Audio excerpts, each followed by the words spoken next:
there are a lot of people asking how we can think about the future of the trading system, whether the current impasse in the Doha Round means the system is finished, whether we would ever have other rounds. And when I ask this as a conceptual question, I think it's that people have a very hard, rigid view of what the system should be, and a kind of bipolar view. Either it's working or it's failing. They don't have a sufficiently fluid historical view, and they don't have a sufficiently pluralist view of what the system could be and how it could work. By a fluid and historical sense, I mean the system is always staggering along from one bit to the next. There's a lovely Chinese expression, I think it actually is first attributed to Chairman Mao, who said that you have to cross the river by feeling the stones. And I think the WTO was always doing that. I think the GATT was always doing that. It's always a process of countries feeling their way, of trying to think about how we get past this impasse. And it doesn't matter if we do it this week or next year or the year after. The system slowly keeps growing. Conceptually, I would see this as a pluralist view of how any system grows. People talk to each other, people solve problems, they work in small groups, they work in big groups, and out of this we get an accretion of new rules, of new law. At some point we write that down, at some point we realize that there are groups arising that aren't properly incorporated in the system, and we try to bring them into the system. But what we don't do, if what we want is something that is successful, is try to see it as one overarching system that applies the same rules to everybody at all times. Now that may seem overly abstract, but we have a system now where we're trying to make sure that the rules work well for corn farmers who are farming thousands of acres in Iowa and farming the public in Washington with massive subsidies, but also work for smallholders in Uganda. And we can have a system that can think of what sort of rules should apply to both of them, but not if they are rigid, constrained rules, and not if we think that a bunch of guys in Geneva can sit down and write them now and write them quickly.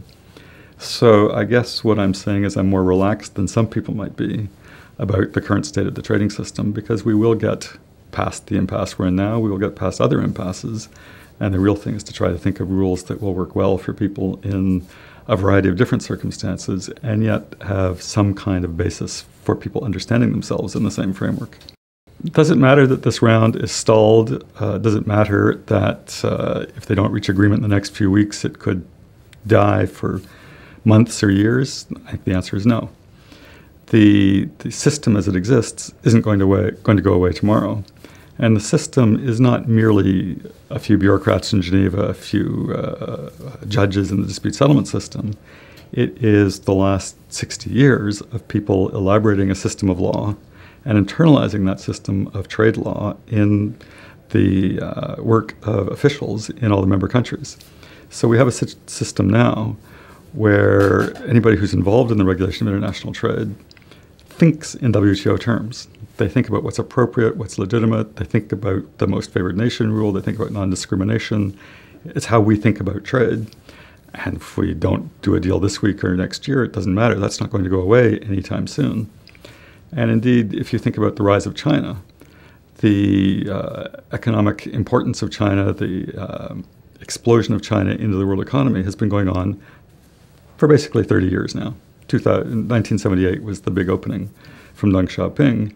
They only joined the WTO in 2001. So the same thing could be said about Vietnam's economic rise. Globalization, increases in world trade, happens not because of some piece of paper in Geneva, but because of what economic actors want to do, and because there has been this system of law that is widely dispersed and widely internalized in how governments think about trade. So what matters here is renovation of the system. It's not the system itself is fine. Renovation of the system does matter because there are weaknesses in the system. It doesn't properly incorporate the developing countries. There's much more to be done in agriculture. There's still high tariffs in many areas. There's work to be done. If we don't do it this year, we'll do it next year. That is not a tragedy.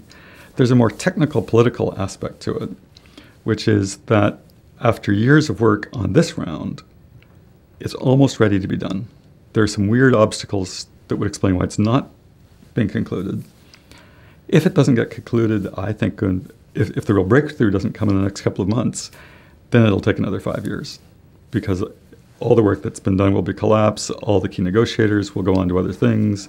There will be a new government in the United States, and it will just take a certain amount of time to get everything built back up to this point again. I think it would be too bad for the world if we lost those 5 years, but it wouldn't be a tragedy.